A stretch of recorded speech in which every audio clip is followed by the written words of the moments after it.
Assalamu alaikum and welcome to my YouTube channel. Today we are going to discuss DNA replication in detail. अच्छा almost इस DNA replication में 10 enzymes work कर रहे हैं. Leading और lagging strands क्या होते हैं इसके बारे में भी हम डिस्कस करेंगे. और रेप्लिकेशन कहाँ से कैसे स्टार्ट हो रही है तो इस टॉपिक के अंदर हम डिटेल में कवर करेंगे DNA replication. So keep watching. अगर आप हमारे इस चैनल पर नए हैं तो इस चैनल को जरूर सब्सक्राइब करें, लोगों तक शेयर करें ताकि इसकी रीच व्यूअर्स तक पॉसिबल हो सके. तो आइए चलें हम स्टार्ट कर सकते हैं. और एक बात मैं आपको और बताता चलूं कि हमारे हर वीडियो के डिस्क्रिप्शन में आप जाएंगे, अगर आपको डीएनए रेप्लिकेशन समझ में आ गया, आप इजी सिंपल सी वर्डिंग में आप इसको याद करना चाहते हैं तो वीडियो के डिस्क्रिप्शन में अवेलेबल होते हैं रिटन फॉर्म में, तो वहां से आप हासिल कर सकते हैं. तो आइए डिटेल में हम स्टार्ट करते हैं डीएनए रेप्लिकेशन को. सबसे पहले हमें पता होना चाहिए what is DNA replication. DNA replication होता क्या है? Simple is that DNA replication क्या है? A process in which DNA makes copy. DNA के कॉपी के बनने को हम कहते हैं डीएनए रेप्लिकेशन. जैसे कि लेट सपोज ये एक डीएनए है, इसको हम कंसिडर कर लेते हैं एक पेरेंट डीएनए है.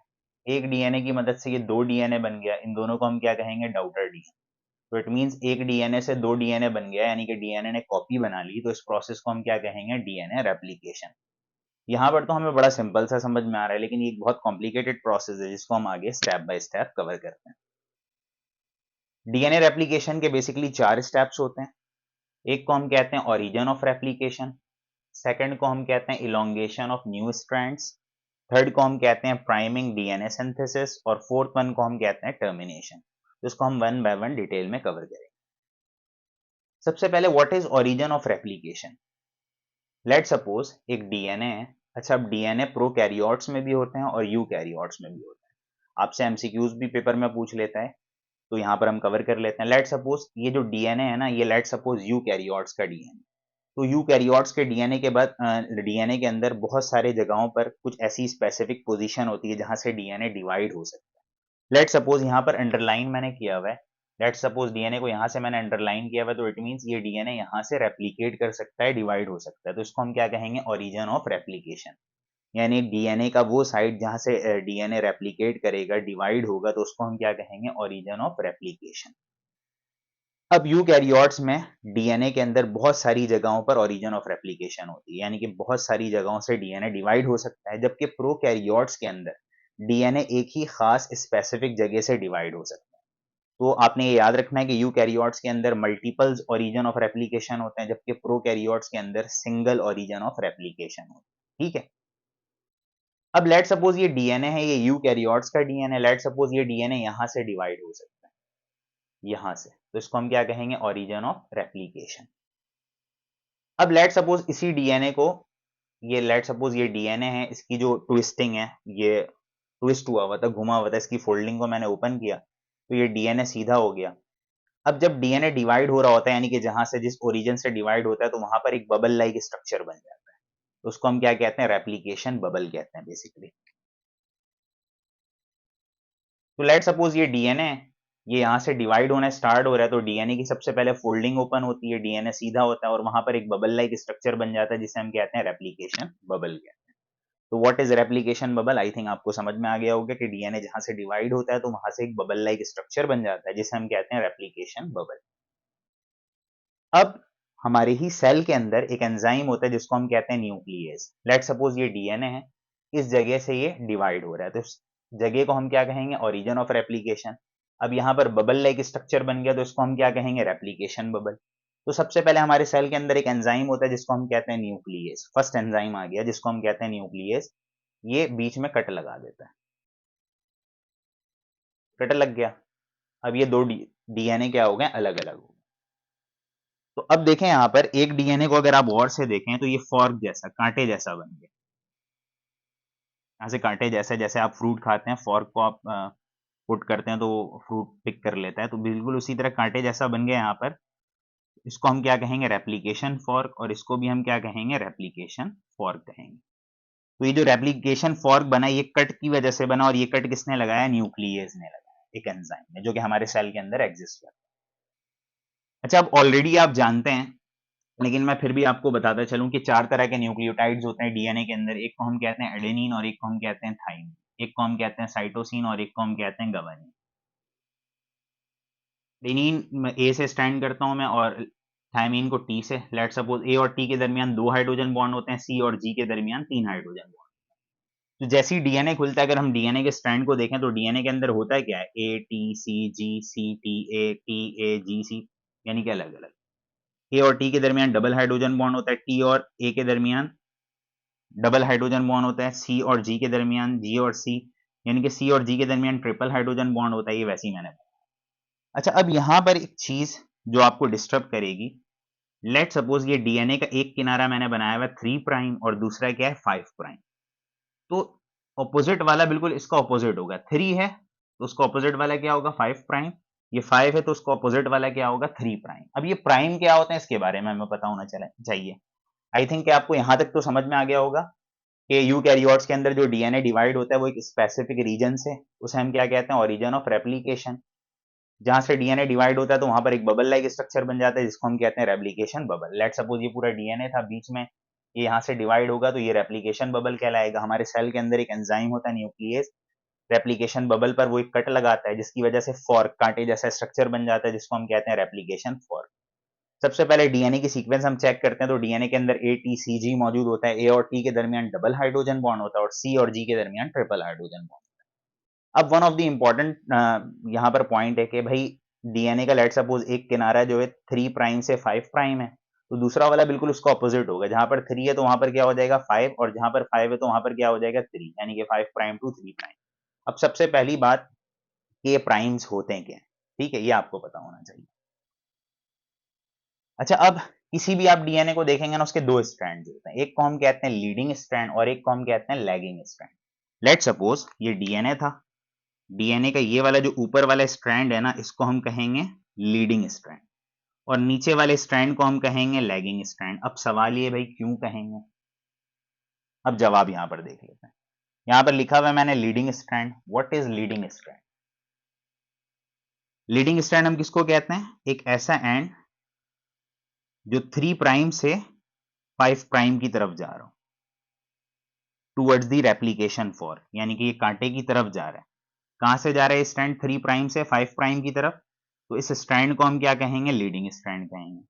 जबकि दूसरा वाला लेट सपोज ये 5 प्राइम है और ये 3 प्राइम है, अपोजिट होगा, जो 3 होगा वो 5 होगा, जो 5 होगा वो 3 होगा। अब ये रेप्लीकेशन फॉर्क की तरफ जो जा रहा है वो 5 से कहां पर जा रहा है, 3 प्राइम की तरफ जा रहा है, तो इस वाले स्ट्रैंड को हम क्या कहेंगे, लीडिंग स्ट्रैंड।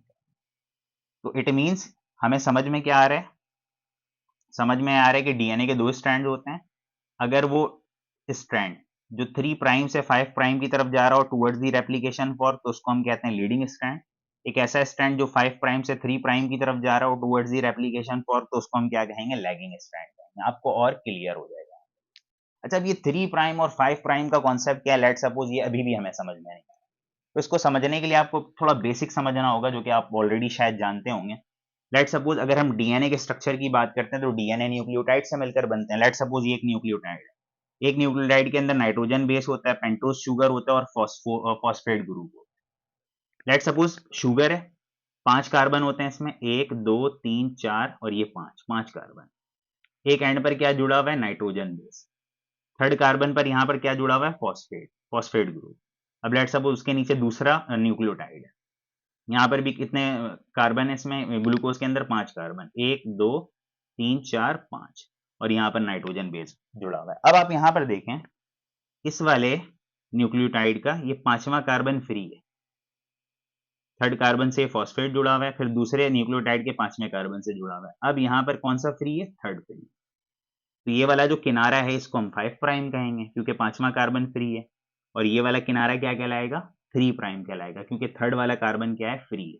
तो बिल्कुल उसी तरह आप इस डीएनए को देखेंगे तो यहाँ पर 3 प्राइम हम इसलिए कह रहे हैं क्योंकि यहाँ पर थर्ड कार्बन इसका क्या है, फ्री, और इसको हम 5 प्राइम इसलिए कह रहे हैं क्योंकि यहाँ पर यानी कि एक जगह पर 5 वाला फ्री होगा तो दूसरी जगह पर 3 वाला फ्री होगा, बिल्कुल ऐसा ही, 3 प्राइम टू 5 प्राइम, और यहाँ पर 5 prime to 3 prime. I think आपको ये समझ में आ गया होगा कि व्हाट इज प्राइम।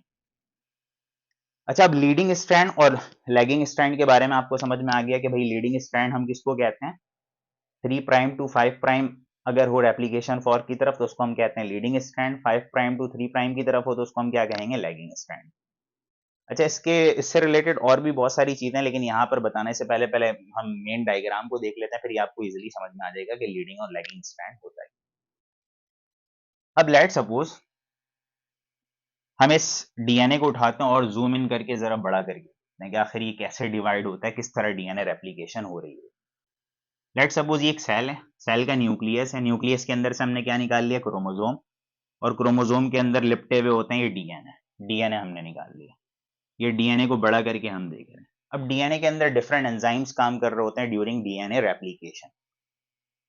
सबसे पहली बात, लेट सपोज पहला एंजाइम है जिसको हम कहते हैं डीएनए गायरेज। डीएनए गायरेज पता है क्या करता है? डीएनए गायरेज, डीएनए बेसिकली क्या हुआ है, ट्विस्ट हुआ हुआ है, वाइंड हुआ हुआ है, फोल्ड हुआ हुआ है।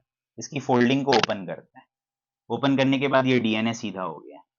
तो डीएनए को अनवाइंड या उसकी फोल्ड्स को खोलता कौन है? बेसिकली डीएनए गायरेज खोलता है। फिर उसी के आगे हमारे सेल के अंदर एक एंजाइम होता है जिसको हम कहते हैं डीएनए हेलिकेज। डीएनए हेलिकेज क्या करता है? ये बॉन्ड को तोड़ता है।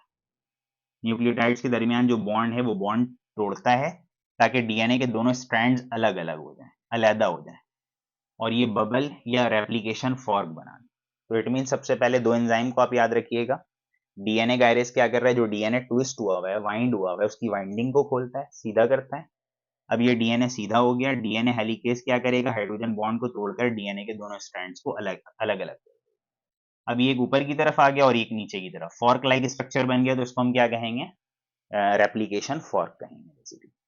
अच्छा, अब होता है क्या है कि हेलिकेज ने इसको अलग कर दिया, तो ये जो स्ट्रैंड्स है ना, अलग जो हो गए, ये दोबारा जुड़ भी सकते हैं। तो लिहाजा यहाँ पर एक प्रोटीन मौजूद होती है जिसको हम कहते हैं सिंगल स्ट्रैंडेड बाइंडिंग प्रोटीन। ये प्रोटीन बेसिकली क्या करता है? एसएसबीपी, ये प्रोटीन इसको दोबारा जुड़ने नहीं देता। एसएसबीपी का ये काम है basically. Single stranded binding protein का काम बेसिकली क्या है कि ये जो डीएनए की जो दोनों फ्रेगमेंट अलग हो गई, इसको दोबारा जोड़ने से रोकना। एंजाइम्स के रोल यहाँ पर याद रखना है आपको। सबसे पहला क्या था? न्यूक्लियस। न्यूक्लियस क्या करता है? बबल के ऊपर कट लगाता है ताकि ये सेपरेट हो जाए। दूसरा एंजाइम आ गया हमारे पास डीएनए गायरेज। डीएनए गायरेज क्या करता है? डीएनए की वाइंडिंग को खोलता है, फोल्डिंग को खोलता है, सीधा करता है। हेलिकेज उसके बॉन्ड को तोड़ता है, हाइड्रोजन बॉन्ड को, ताकि ये दोनों फ्रेगमेंट्स अलग अलग हो जाएं। सिंगल स्ट्रैंडेड बाइंडिंग प्रोटीन क्या करता है? इसको दोबारा जुड़ने नहीं देता ताकि डीएनए रेप्लिकेशन हो सके आराम से। अब नाउ आगे हम चलते हैं।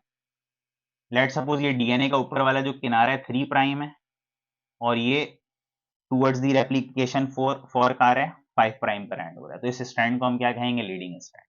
नीचे वाला स्ट्रैंड है, इसका किनारा 5 prime towards the replication for 3 prime, यानी कि 5 प्राइम टू 3 प्राइम की तरफ जा रहा है, तो इस स्ट्रैंड को हम क्या कहेंगे? Lagging strand. प्राइम को आपको समझना है यहाँ पर, ठीक है? यानी कि यहाँ पर एंड जो है वो 3rd कार्बन पर हो रहा है और यहाँ पर 5 कार्बन पर हो रहा है। यहाँ पर 5 कार्बन पर हो रहा है, यहाँ पर 3rd कार्बन पर हो रहा है। ऑपोजिट होगा, वहां पर 3 है तो यहाँ पर क्या होगा? 5 होगा। अच्छा, अब ये लीडिंग स्ट्रैंड हो गया और ये लैगिंग स्ट्रैंड हो गया। अच्छा, अब डीएनए रेप्लिकेशन स्टार्ट कैसे होता है? जिस तरह आप बाइक चलाते हैं ना, बाइक चलाने से पहले उसको स्टार्ट करनी होती है, किक लगाना होता है। पहले आप किक लगाएंगे, बाइक स्टार्ट होगी, फिर वो स्मूथली रन करेगी। तो बेसिकली बिल्कुल उसी तरह डीएनए रेप्लिकेशन को स्टार्ट करने से पहले या स्टार्ट करने के लिए आपको एक प्राइमर की नीड होती है। किसकी नीड होती है? प्राइमर की। What is primer?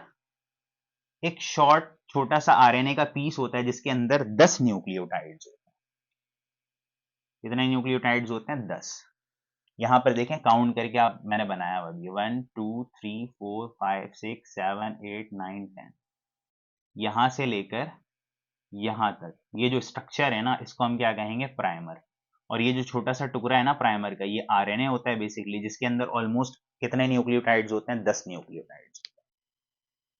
इस प्राइमर को लाकर सबसे पहले डीएनए के साथ जोड़ा जाता है। इसको जोड़ने के लिए भी एक एंजाइम चाहिए होती है, उस एंजाइम को हम कहते हैं प्राइमेज। यानी कि डीएनए रेप्लिकेशन जो स्टार्ट होगा उससे पहले हमें किसकी जरूरत होती है सेल के अंदर? प्राइमर की। What is primer? छोटा सा पीस होता है आरएनए का जिसके अंदर 10 न्यूक्लियोटाइड्स होते हैं।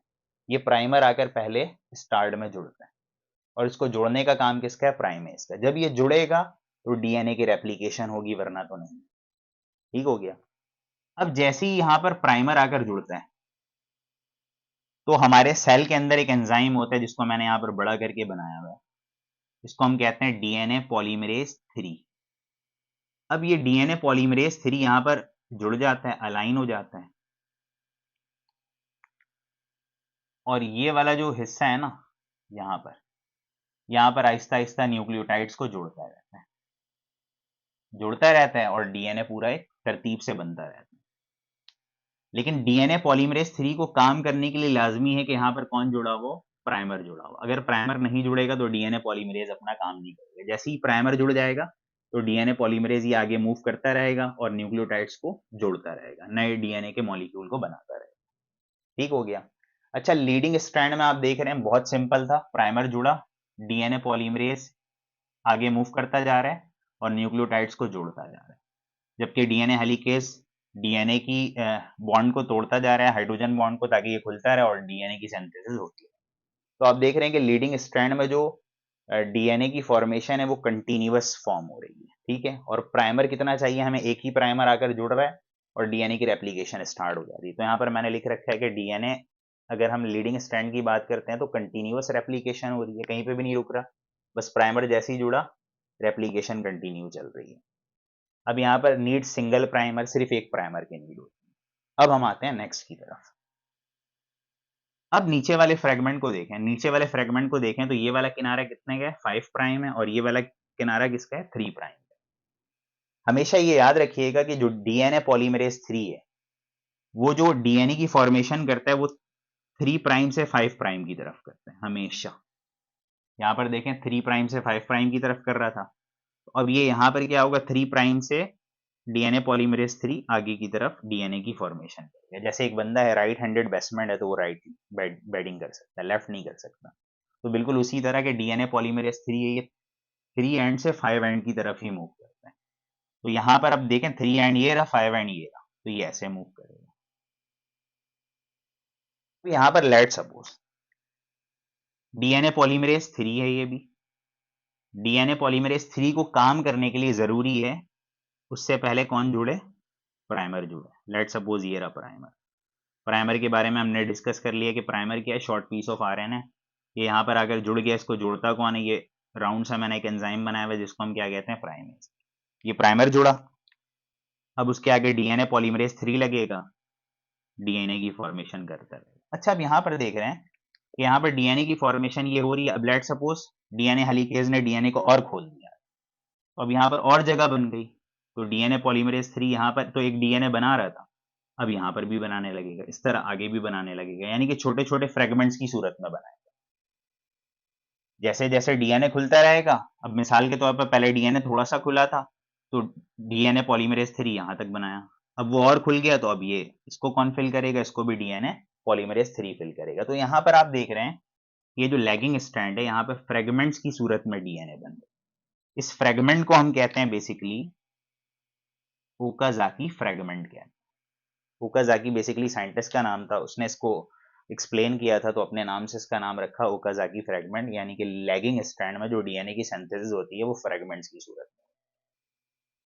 अच्छा, अब ओकाजाकी जो फ्रेगमेंट है, ये छोटा सा जो डीएनए का पीस बन रहा है यहाँ पर, अगर prokaryotes, P stand for prokaryotes, prokaryotes की बात करते हैं तो प्रोकैरियोट्स के अंदर 1000 to 2000 न्यूक्लियोटाइड्स होते हैं। जबकि अगर हम यूकैरियोट्स की बात करते हैं तो यूकैरियोट्स के अंदर ये जो न्यूक्लियोटाइड्स की तादाद होती है 100 to 200 होती है। ठीक है, ये याद रखिए। अब क्या हुआ कि यहाँ पर एक छोटा सा फ्रेगमेंट बन गया डीएनए, डीएनए और खुला, यहाँ पर भी एक छोटा सा फ्रेगमेंट बना देगा ये डीएनए पॉलीमरेज 3 इस तरह से, यानी कि छोटे छोटे फ्रेगमेंट्स की सूरत में बनाता रहेगा। अब ये डीएनए के फ्रेगमेंट्स ऊपर भी बन गए, नीचे भी। अब यहां पर आप देख रहे हैं, लेट सपोज डीएनए की सिंथेसिस होनी थी, हो गई। अब इस प्राइमर को हटाना है,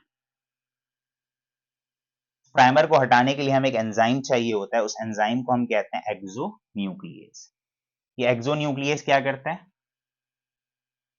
प्राइमर का काम हो गया, इस प्राइमर को हटा देता है। सही है, एक्सोन्यूक्लियस का काम हो गया।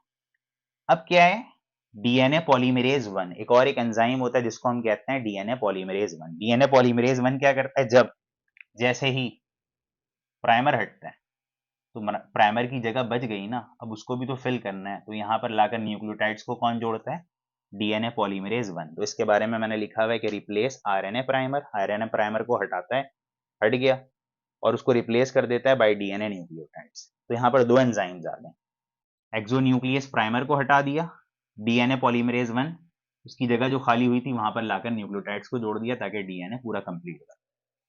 ठीक हो गया। अच्छा, अब यहां पर भी बिल्कुल वैसे ही होता है, नीचे वाले फ्रेगमेंट में प्राइमर को हटाना है, प्राइमर को हटाएगा कौन, एक्सोन्यूक्लियस, और इसकी जगह नए न्यूक्लियोटाइड्स को लाकर फिल कौन करेगा, डीएनए पॉलीमरेज 1 करेगा। अच्छा, अब नीचे जो है ना डीएनए जो बन रहा है फ्रेगमेंट्स की सूरत में, ये छोटा सा फ्रेगमेंट बन गया डीएनए का, ये छोटा सा फ्रेगमेंट। अब ये जो जगह खाली है ना, इस जगह को भी फिल करना है, इसको बेसिकली फिल करेगा या इसको जोड़ेगा, इन दोनों फ्रेगमेंट्स को आपस में जोड़ेगा कौन, डीएनए लाइगेज। डीएनए लाइगेज का काम क्या है कि नीचे जो डीएनए बन रहा है वो फ्रेगमेंट्स की सूरत में, अब इन दोनों फ्रेगमेंट्स को लाकर आपस में जोड़ेगा कौन, बेसिकली डीएनए लाइगेज, यानी कि गिलू का काम करता है, दोनों फ्रेगमेंट्स को जोड़ने का काम करता है। जितने फ्रेगमेंट्स बनेंगे नीचे उन सबको जोड़ने का काम बेसिकली किसका है, डीएनए लाइगेज का। अच्छा, अब लेट सपोज ऊपर भी डीएनए की फॉर्मेशन हो गई, नीचे भी डीएनए की फॉर्मेशन हो गई। अब एक और एक एंजाइम होता है जिसको हम कहते हैं डीएनए पॉलीमरेज 2।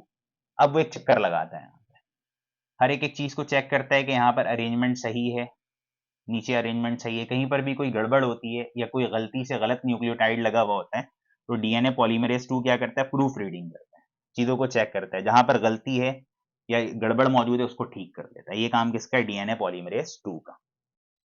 ठीक हो गया। अब फिर क्या होता है एट द एंड, आप देख रहे हैं कि एक फ्रेगमेंट से ये नीचे भी फ्रेगमेंट बन गए, यहाँ पर भी नीचे भी फ्रेगमेंट बन गए। कुछ टाइम पीरियड के बाद क्या होता है कि ये दोबारा वाइंड हो जाते हैं, वाइंड होने के बाद एक नया डीएनए बन गया, ये वाला वाइंड होता है एक नया डीएनए, यानी कि एक डीएनए से कितने डीएनए बन गए, दो डीएनए। इसको हम क्या कहेंगे, डीएनए रेप्लिकेशन। आई होप कि आपको पूरा स्टेप समझ में आ गया होगा, एक दफा मैं दोबारा से रिवाइज कर देता हूँ कि what is DNA replication. DNA की कॉपी बनना क्या कहलाता है, डीएनए रेप्लिकेशन कहलाता है। लेट सपोज एक डीएनए पेरेंट डीएनए, उससे दो डीएनए बन गए हैं, उसको हम क्या कहेंगे, डॉटर।